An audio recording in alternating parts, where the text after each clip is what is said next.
Phone చేయగానే మేము వెళ్ళాము. అంబులెన్స్లో ఏమైందో మాకు డౌట్గానే ఉంది. అంబులెన్స్లో ఏమన్నా చేశారేమోనని. పోలీసులు వచ్చారు, వీడియోనే చూపించారు మాకు వాళ్ళు. మరి లోకేష్ గారు పంపించారు, మేము కూడా మీ అసీలమే అని చెప్పారు, మీ కులస్తులమే అన్నారు. వాళ్ళు వచ్చేలేకే నాకు అసలు భయం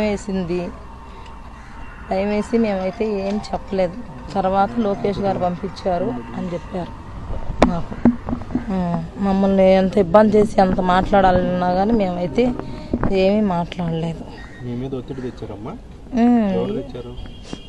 లోకేష్ గారు వాళ్ళే చాలామంది 50 మంది దాకా మా ఇంటికి వచ్చారు. చెప్పేశారు వాళ్ళు, మేము లోకేష్ గారు పంపించారండి మమ్మల్ని అన్నారు. అంబులెన్స్లో మరి బాగానే మాట్లాడాడండి. ఇన్ని మాట్లాడిన ఆయన మరి చిన్న దెబ్బలే తగిలినాయి చేతికి, ఇక్కడ తప్పనిచ్చి ఎక్కడా దెబ్బ తగలలేదు. మరి ఎక్కడా దెబ్బ తగలినప్పుడు అతను ఎందుకు చనిపోతాడు? చనిపోయే అవకాశం కూడా లేదు ఉంది. మరి ఒక్కరావు దెబ్బకే చనిపోడు, ఏదో అంబులెన్స్లో జరిగిందనే మాకు అనుమానం.